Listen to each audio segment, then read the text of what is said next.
On today's episode of Locked On Avalanche, the Avs preseason is half over. Who's taken advantage so far and who hasn't? Let's talk about it. New episode of Locked On Avalanche coming at you.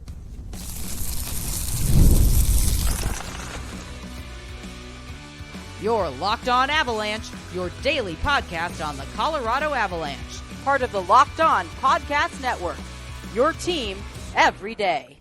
All right, everybody, welcome to the Locked On Avalanche podcast, part of the Locked On Podcast Network, your team every day. I'm your host, Chris Maselli, with me as always, Mr. Shaggy Von Doom, Kyle Sullivan. Thank you for tuning in, making this your first listen of the day. Always appreciate it. And make sure you're following us on our social media outlets, LOPN_Avalanche on Twitter, X, Locked On Avalanche on Instagram and Threads. Questions, comments, concerns, and opinions, Locked On Avalanche at gmail.com. And follow us on our YouTube channel. Hit subscribe, get notified when a new show goes live, and make sure you're subscribed to our subtext as well. Link to that is in the show notes below. And when you do, you chat with Kyle and I one-on-one. We get your opinion, everything Avalanche related, which we share on this very podcast. All right. So how's the upper body injury going so far? I'm good. Put me in second line. Let's go. All right. We're no longer day to day. We're ready to go for today. Okay. You got to get back in. You got to get hit and see how it goes.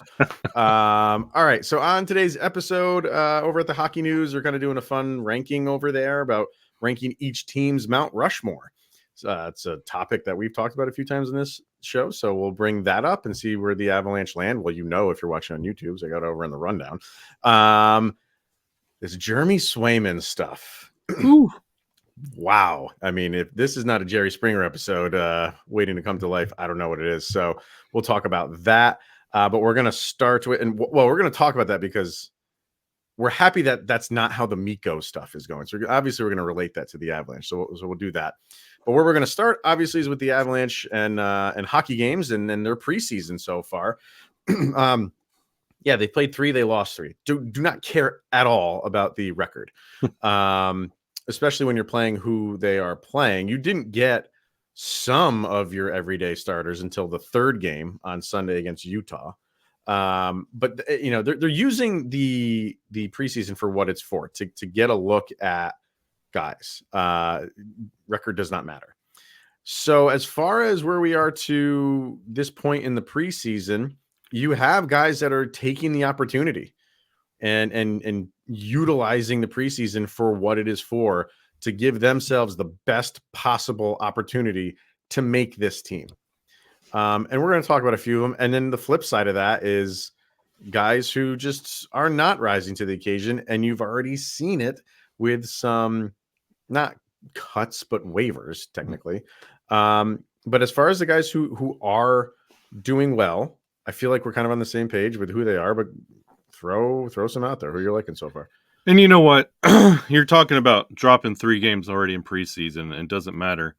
Watching the second Stars game, that Victory Plus broadcast, they were talking about being unbeaten so far in the preseason, how big that was for them.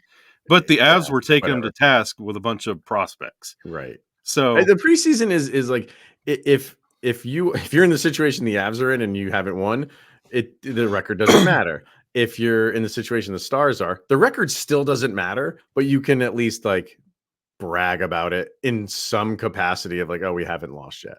Yeah, and good for you, I guess. I don't know. And it kind of ramps up what we're about to talk about with who's stepping up, because in that Stars game, like, your prospects and the guys you're looking out for are stepping up against like NHL quality teams. Mm-hmm. Oh, sure. So, because not to cut you off, but that was the Avs' second preseason game. That was the Stars' 4th. Yeah. When they played each other. So that's what you typically get for those last 3 preseason games. You start incorporating your everyday players. Like you've seen the Avs do it. You'll get a few more in the 4th game and the 5th game, and maybe in the 6th game they all rest. But the Stars were ahead of where the Avs were in terms of who you're playing. So that's why all those guys were out there, which I looked at that as good.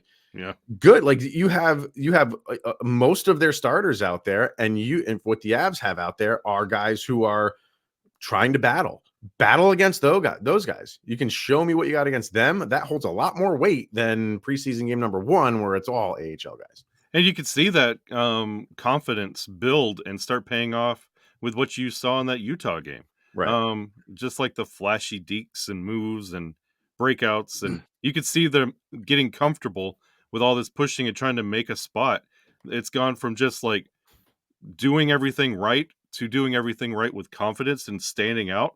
And I mean, we would be remiss without talking about Calum Ritchie as a standout so far in this preseason, and Sure. Mr. Sam Malinski. Yeah, man. Those are the two guys. And there's more, but you know, of the guys that we wanted to see in that prospect category, what could those two guys, and Kovalenko, who is also playing very well. Yeah. But yeah, Ritchie, you know, highlighted by that move that you're kidding yourself if on first viewing, if you thought that was intentional. When you're just watching that on the fly and you just thought he whiffed, but then you keep watching it over and over again, and you're like, he knew exactly what he was doing, because the timing of it going to his backhand, he was just anticipating it, and it was just seamless. If you whiff on a puck, you're going to be kind of fumbling over yourself. You might be able to collect the puck again and get that shot in goal, but it was just so seamless and effortless and just smooth of faking the shot, going right to the backhand and roofing it. And you heard from Bednar after the game saying he's been practicing that. Yeah. Connor McDavid did that, and we would be hearing about it non-stop. You're hearing a lot of it. I mean, he is getting a lot of credit for this, and it, you know, outside of that, he's just having a really good camp, and you would expect that from your number one pick. Yeah, and it's funny, if Connor Bedard did it, they would break into college football coverage. Yeah. It's ESPN would break into Monday Night Football. That's how amazing it would be if Connor Bedard did it. Yeah. Well, with this Monday Night Football game, I don't blame him. But like, no, this is what we were talking about when we were following up in our last episode, like following up the Dallas game. Like, the guys that you're expecting to make those steps, they're making steps, but now they're comfortable, not just comfortable, like showing out in preseason. Now you have to look at this NHL opening night roster and saying, okay, like, even though you saw Miles Wood in Utah and he shows up, gets a goal, clocks out, goes home. Like, you're seeing the regulars doing what they're supposed to do. But then guys like Calum Ritchie, you're having to take a long look at this roster and saying, it's going to be criminal not to see you on this roster at some point this season. What do we do with this roster construction? Well, I think what they get to do with him is he's probably going to be on this team to start the season.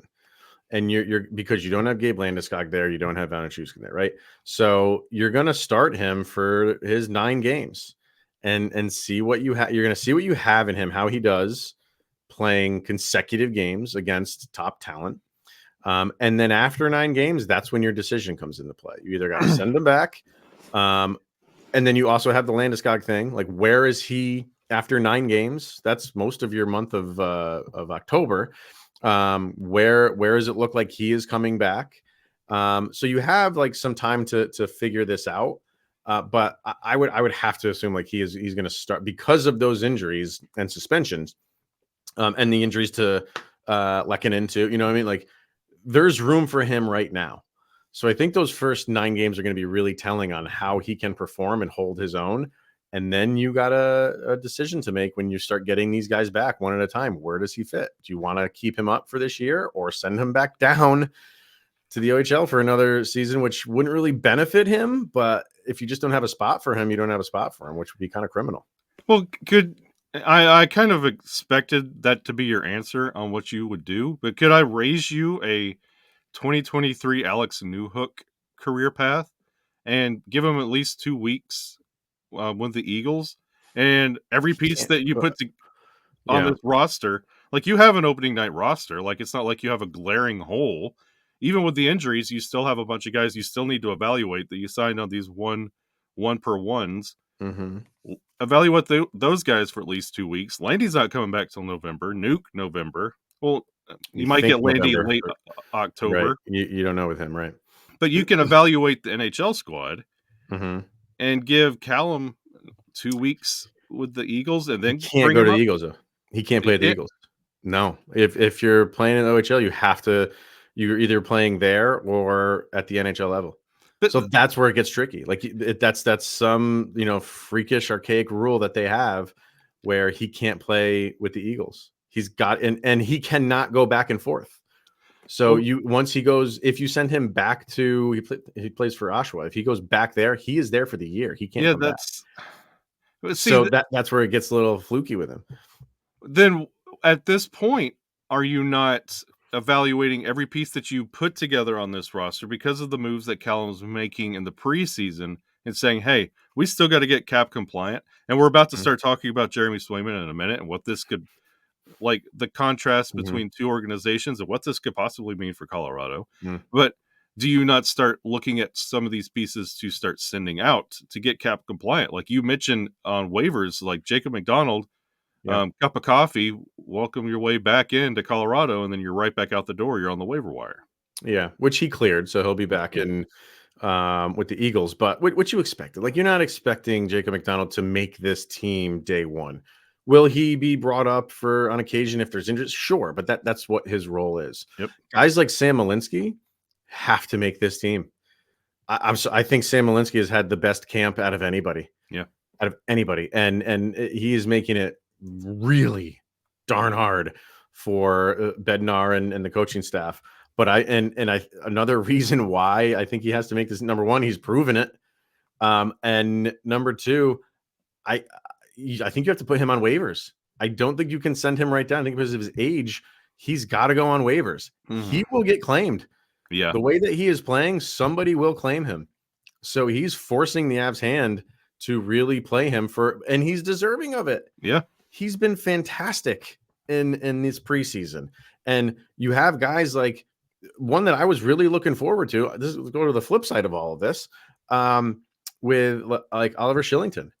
He's been a ghost. Yeah. It's been rough for him. And it's been rough for him since day one where he didn't have his gear. So I said then, maybe it's not good for him because, he's getting behind a little bit. I'm not saying that's the reason why he's not playing so well, but it could be, brand new team, new system, like all of that comes into play. But guys like Brandstrom are doing just fine. Yeah. Brandstrom's playing very well. And DeHaan is playing very well too. So I think like DeHaan's playing fine. I shouldn't say he's playing very well. He's playing fine. But out of those guys, for your third pairing, you probably go with DeHaan just because of his experience and his size. And it's between Brandstrom and Malinski. And I'm going Malinski. Easy right now. And I like that you bring up Kylington as like not standing up to what you were expecting. I'm officially hitting there with Foodie.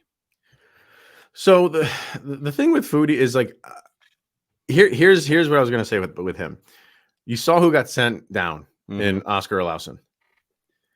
His days with the Avs are probably numbered, and I'm not saying right now, but he, in all likelihood, I would think is going to be something that's involved with trade deadline stuff. Yep, because he still has first round value right now. Like he still has that attached to his name, and that is appealing to some teams. But that will dwindle the longer you hang on to this guy. Look at Martin Kaut. Yeah. Right. So I really, because the Avs probably feel good where they are, and he would be a really good piece to bring in something at the trade deadline. The fact that they haven't sent Foodie down yet kind of tells you he's holding his head above water. He's doing. Is he exceeding expectations? No. But is he, like, the first game was tough and he's shown some improvement. I think that's what they like to see. Like, okay, we'll give you another game to see what you can do in the next one. And if you keep improving, we'll keep you on for the next one. I still think he's probably going to go down, would be my guess. But the fact that they didn't send him down with this last round of cuts, I feel like tells me they're still liking a little bit of what he's doing.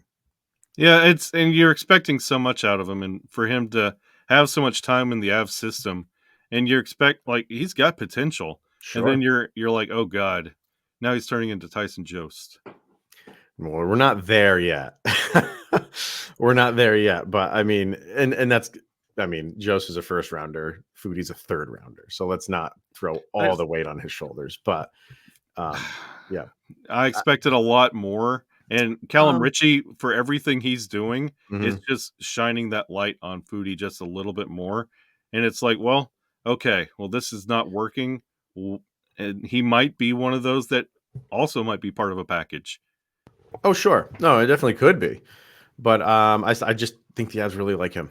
I think they like his speed, like his offensive ability, and they're just going to feel like they're giving him a little bit more time than Olausson, which is really weird. Yeah. Because Olausson's your first rounder, but he's just shown you nothing. Yeah. he's just skating around. It's tough to watch sometimes. It really is. So,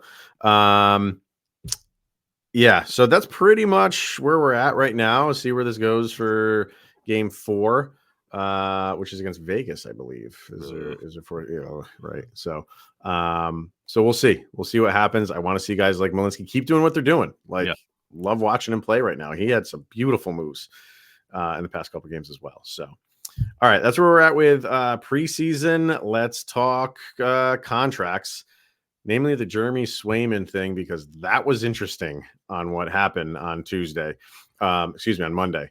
So let's talk about that. How, not that it relates to the Mikko stuff, but it makes you feel better about how your team handles contract negotiations when you watch what happened in Boston.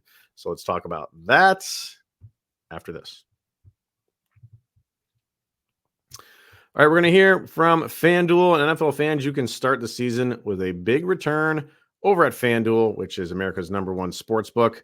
So when you get the hunch in the middle of a game, you can check out the latest stats and view live play-by-play and so much more on the same page where you place your very bets. You're saying you're not liking this game that's going on as we're recording this? This is your old team. I call them your old team in the Tennessee Titans. What is that score right now, sir? Oh, great question. I thought it was like 3-0, and I didn't think the needle was moving that much in that game. Yeah, it was atrocious at halftime. I honestly did not even watch a down of the game. Well, I was in attendance for the Broncos game, which is why I'm sporting my Bo Nix jersey, and that was tough to watch at times too. Great ending, but good Lord, for about 50 of those 60 minutes, that was a tough one to watch. But the Broncos, not only, I mean, they won the game, obviously, but an 8-point underdog in that game, and they beat them outright. Should have put some money down on that one, but don't bet your team, like they say. And over at FanDuel, you get started with $200 in bonus bets. You get that guaranteed when you place your first $5 bet. So go over to FanDuel.com right now, put a $5 bet down, and you got $200 in bonus bets guaranteed over at FanDuel.com. That is America's #1 sportsbook. All right, we did a show a couple weeks ago about Jeremy Swayman, and kind of like a little fun thing. Hey, if these things go south in Boston, could he find his way over into Colorado? We predicted the future. Man, I tell you, I'm not saying like that's going to happen, but it could happen to some team. Maybe it could be the Avalanche. I'm not going to go down that road because that's a lot of moving parts. But good Lord, what happened on Monday in Boston? The powers that be had a press conference, and Cam Neely pretty much just aired the dirty laundry of what's going on with the contract negotiations between them and Jeremy Swayman. And basically said, he said, if it was me, I'd have 64 million reasons to be playing right now. So you just put out there what is like stuff that really should be private and behind the scenes and not to the general consumption until a deal is signed. That's an ugly thing to do. Like you've really muddied the waters here with Swayman, and they put out a statement. Jeremy Swayman and his camp put out a statement. Then they're not happy about it. This is from a representative of Swayman. It says, normally I don't release statements or discuss negotiations through the media. However, in this case, I feel I need it to defend my client. At today's press conference, $64 million was referenced. This was the first time that number was discussed in our negotiations. Prior to the press conference, no offer was reached at that level. We are extremely disappointed. This was not fair to Jeremy. We will take a few days to discuss where we go from here. We'll talk about this first because it's just fascinating. Like this is days of our lives stuff going on right now in Boston. Um, your thoughts on this? Because this is wild. Okay, look, I get what Wham Bam Cam Neely is saying. That's one thing. And throwing out a number, I don't know how legitimate this number was in negotiations. The clapback from the Swayman camp is another thing. But me being just, not affiliated third party, old Shaggy Von Doom over here watching Days of Our Lives on Twitter X. This is Jeremy Swayman. This isn't Connor Hellebuck. This isn't Andrei Vasilevsky. What are we commanding this kind of money for? And then putting on this grand, like you don't have a contract, and you're doing this back and forth publicly with one of the elite Boston Bruins teams. Like, what are you doing? What are you trying to gain here? How are you helping? And like Olmark's not even there. So, and Olmark's not there because like if Olmark was there, like these contract negotiations would be going nowhere. They got rid of Olmark to have money to sign Swayman, and they didn't feel like it was going to go down this road. But I understand what you're saying, and I'm kind of on your side with the whole like, are you really commanding this much right now, Jeremy Swayman? Like, yeah, you're a great goalie, you're an up and coming goalie.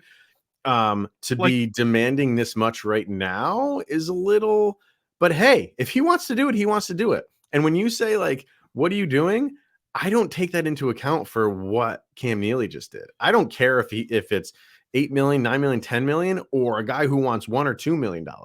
You don't do that to get leverage when you throw it out there into the public sphere, because now it's coming back on you. And Swayman, I think he's got the upper hand now. We'll see. Because, yeah. I kind of see Cam's side on this, because this rumor kind of came out not too long ago about Igor Shesterkin and his deal and how that's not a rumor. He wants the moon. Yeah. And nobody batted an eye. Everybody's like, okay, sure. I think he's earned it a little bit more. That's the thing with Cam Neely. I feel like he's got a little bit of frustration. Like, dude, what are you doing? We're trying to help you out here, and we're trying to get you signed. If you work with us, you can start commanding these deals. But like, Swayman's acting like Igor or Hellebuck or Vasilevsky, and Cam Neely's trying to put a team together to get this season going. And you're having this go on, and you're asked about it day in, day out, after every preseason game. Every time a microphone's in your face, it's Swayman. So Neely's kind of just like, hey, we're trying. I have I know. I get that. And then for Swayman's camp to be like, this is the first time this number's been, no, numbers have been thrown at you, man. The season's getting ready to start. There's no way they're waiting and waiting and waiting. Like, that is a little bit interesting. Like, we're this close to the season started, and you're saying like we've never seen that. What number have you had? I know there have been numbers. If I were Jeremy Swayman, and you mentioned Igor Shesterkin, and I'm happy you mentioned him because he is looking to reset the goalie market. So if I'm Jeremy Swayman, I will take a little. I know you're not going to get what you want to get, so you take take a bridge deal, dude. I think he's only 25 years old. So take a 2-year deal. Take a 2-year deal. Shesterkin's going to sign for, could get Nathan McKinnon money. He could get 12.5, 12.6. And now you got the leverage going out of the 2 years. Say, hey, now give me something close to what he's got. With a higher cap. Right now, Boston, like there's no need for this because goalies aren't doing that. Igor's about to change that. So if I'm Swayman, I maybe take a little bit of a deal right now, take a little bit of a hit, because on the back end, you're probably going to get paid if you produce, thanks to Igor Shesterkin. But he's fighting a battle right now for 8 years. He wants, fine, but you could do 2, and then you could get 10 years total for a lot more money. That's just. And I feel like this is the frustration from Cam Neely. I feel like he's having these exact same conversations. Like, just come in here, sign your deal. I know what you're saying, but we can get there, but you got to help us out. And Swayman's trying to cash in now because he feels like he deserves it, but it's not that time. So I just feel like some bad advice is being given and frustration is mounting. and Boston just kind of looks like a joke. If you were Cam Neely, though, would you? I mean, he's a president, so like he's involved, obviously. Would you not want to give him what he's asking for right now, knowing you might have to pay up a little bit more because Shesterkin is going to sign what he's going to sign, and then Swayman might command a little bit more money. Yeah, It's fascinating. It's just fascinating, like this back and forth. I wouldn't pay Swayman that money right now because he hasn't proven it yet. And then It's you don't want to true. be hanging on to that for 8 years and being like, this is the end of Boston hockey as we know it. That is the other side of it. Yeah, you give really that is. bridge and then say, oh, well, those 2 years. Hang on. All right. That's one that you say, hey, we gave you 2 years on this bridge and you didn't play to this level. And you give him the chance to prove it and earn that money. So, no, it's just a weird situation all around. And I feel like, honestly, if I was Jeremy Swayman, to save face and try and get close to what I'm asking for, I would just say, okay, let's just bridge it and I'll prove it. Yeah. The reason we bring all this up is because obviously the Avalanche and Mikko Rantanen are in negotiations. It's a little bit different because Mikko still has one more year left. And if he signs something now, that's obviously an extension that comes into play after this season ends. Where Swayman he's restricted free agent. He does not have a contract, so he cannot play. And if they don't sign something by December 1st, he cannot play the rest of this season. For Mikko, I mean, honestly, I watch all this and I just feel like, I don't think the negotiations between the Avalanche and Mikko are like contentious, but if they are, they're not playing it out in public. Like this is going down the road in Boston. So it just really makes you appreciate how the Avalanche do business. And keeping things like tight-lipped and working out deals the way that they're supposed to be done methodically and negotiations and back and forth, and then you come to an agreement. You would never see Joe Sakic or Chris McFarland call a press conference and then call out one of your star players and how much money he said no to. That's just blows the mind right now. Yeah, and I'm watching all this. I've never thought of the Avalanche ever doing this. Like, this is not even conceivable for them to, like, when players walk away, it's always best of luck, and they always reference, like, I wish we miss his caliber. It's good to see him again. Like, it's always in good faith, and it's always speaking good, even when things don't meet. So I just don't understand this. And we're spoiled in Colorado. Watch all this going on and just realize we have it really good. Yeah, it just makes you feel good about how the Avalanche operate. Yep.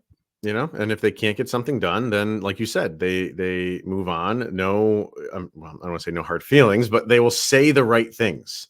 They will say like, hey, we tried to work something out, didn't happen. Good luck wherever you land. But just what Boston is doing with this is just now I'm really curious. I thought Swayman would sign something eventually. Now I'm curious to see where this goes. Yeah. Boston says they have no intention of trading him, which I believe. But man, if I'm Swayman, I go to that negotiation table. I'm like, what are you guys doing? Yeah. Why are you throwing out how much, that you claim I said no to, which never happened on his end? I don't know, man. I love this stuff. Love it. Yeah. Go ahead. This is coming before the Amazon Prime show. Is he in that one? Is he? No, this is like, it's that real world drama that we're getting. Yeah. To really I hope there's cameras for season 2 already. Oh my word. Good Lord. That would be a fantastic. I mean, this whole thing could be a series. So, all right. One last thing to do here. And that is over at the Hockey News. They are ranking teams Mount Rushmores. So they got to the Avalanche finally. We'll discuss it quickly and see if we're okay with it. We'll do that next. All right, let's hear from Gametime, and the Gametime ticket app has a brand new feature that they call Gametime Picks. It makes getting tickets for your favorite live events even easier. With Gametime Picks, it filters out the fluff to show you only incredible deals on great seats, so you don't have to waste time searching through thousands of tickets. Some of the things that we love about Gametime, obviously that Gametime Picks, it's pretty awesome when you're going through it. If you're one of those people that just scroll and you cannot seem to pick like the perfect seat that you want, I'm guilty of doing that. It's almost like AI is like, here, you'll probably like these seats, and usually they're right. It's pretty incredible if you want to go check it out. They have the all-in pricing. You can toggle the feature on, and it shows the total upfront with no surprise fees at checkout. You get your seat views, the lowest price guarantee, or they credit you 110% of the difference. And Gametime ticket coverage. Your purchase is coverage with the most flexible customer service policy in the ticketing industry. So take the guesswork out of buying tickets with Gametime. Download the Gametime app, create an account, and use the code LOCKEDONNHL for $20 off of your first purchase. Once again, create the account and redeem the code LOCKEDONNHL for $20 off. Download Gametime today. What time is it, Kyle? It's game time. Oh, you didn't. Did you seriously just do that? I'm not even going to tell. There's a little like inside thing, Kyle, and he went there. I'll just say that. Oh my God. All right. Moving on. We got the hockey news and their Mount Rushmore, ranking the Mount Rushmores of teams. And at they do, oddly enough, they do all 32, and Seattle Kraken are at 32, which you probably could have done like a top 16. So the mascot is all four heads. Yeah, I guess Ron Francis is in there too, GM. But the Colorado Avalanche come in at number 7 on this list. So the 4 guys that they put up there, I'm always curious when we do this. We're always curious about that 4th guy. Yeah, because it's it's going to be Waugh, it's going to be Sakic, it's going to be Forsberg. The 4th guy that they put in is Nathan MacKinnon. And they already put him in there. And there's like a 4 or 5 minute video that goes along with each one of these. And the guy explains like why, the guys that they picked. And he says, right now we got Nathan MacKinnon in there.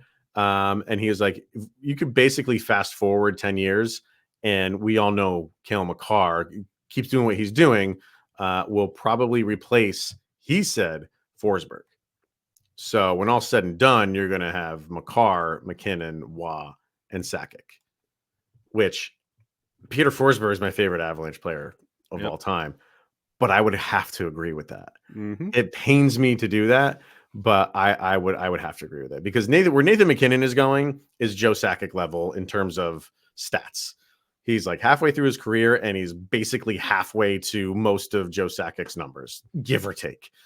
So you'd have to feel like he's going to be at or above him for a lot of these. So he's in. And then Cale Makar, we're all expecting generational stuff to continue. He would have to be in there too. Yep. And it's pretty crazy when you have a team that's, really young in the grand scheme of things to have this kind of argument about who their Mount Rushmore is. Honestly, I think that conversation could be very loud and very founded even now because Sakic, Waugh, that's always going to be your pillars of the Avalanche. They're not moving. Sakic is Mr. Avalanche. Waugh transformed the goalie position where he is probably one of the top 2 goalies of all time up there with Marty Brodeur. For sure. You can fight that all day long, but that's just how it is. That's the facts. Nathan MacKinnon, he is the new generation Joe Sakic. I know Gabe Landeskog is your leader. He's your captain. Landeskog takes all that, but everything statistically is Nathan MacKinnon. He is the new Joe Sakic. Cale Makar is that generational talent that is transforming the defensive position where he's doing things on defense and as a forward that we've just never seen before. In the similar vein that Patrick Waugh did it, and it's just clean, it's neat, it's your beginning, your golden era, and the current era. Sakic, Waugh, MacKinnon, Makar. Yeah, it's kind of like split down the middle, obviously, right? Yep. But the question is, like, to put MacKinnon on there, I guess the question is, say he was to retire today, would you put him on there? Mm-hmm. I mean, they got him on there now, so they're happy with what he's done so far to this point in his career. I think to reach that like 10-year barrier, I think you're pretty much set in there. To get on at least the Avs Mount Rushmore. I think that's a debate that you could, if he were to retire. Clearly he's not, so maybe this is just a futile discussion, but I think he has. I think he's done so much already that getting that Hart Trophy and obviously the Cup puts you kind of over the top too. And we talk all the time about, oh, we want Sidney Crosby here in Colorado. Nathan McKinnon's been here through some really bad Avalanche teams, with some really bad teammates, where he could have went to go play with Sidney Crosby or other teams, and he's taken team-friendly deals just to make sure the team succeeds. And like even now, with him momentarily being the highest paid player in the NHL, that was still taking a discount for his services. Like, and he's just, even if he retired tomorrow, he has been so loyal to the Avs and so just synonymous with Colorado Avalanche hockey that yes, he deserves a place on the Mount Rushmore. Yeah. So, yeah, they haven't named number one yet. They only have a few left. I know Pittsburgh's still in play. Montreal is still in play. I don't have the list in front of me, but yeah, they're almost done with it. So, yeah, so we'll see who's claims number one. But I thought 7 was good. I thought 7 was not bad. So I'll take 7 because you got right outside the original 6. Yeah, pretty much. Yeah, exactly. Well, you say that, but the believe it or not, like the Rangers were like 14, and the Maple Leafs I think were like 11 or something like that. Yeah, they're basically the same crazy cloth of talent. All right, so that will wrap it up for today, everyone. So thank you for tuning in and making this your first listen of the day. Comment away on anything we discussed today in the comment section. Would love to hear it. So he is Mr. Shaggy Von Doom, Kyle Sullivan. I am Chris Maselli. This is the Locked On Avalanche podcast. Kyle mentioned Sidney Crosby. Yeah, because we made it through another day. That's one day closer, Sidney Crosby getting to be a Colorado Avalanche. It could happen. Oh, yeah.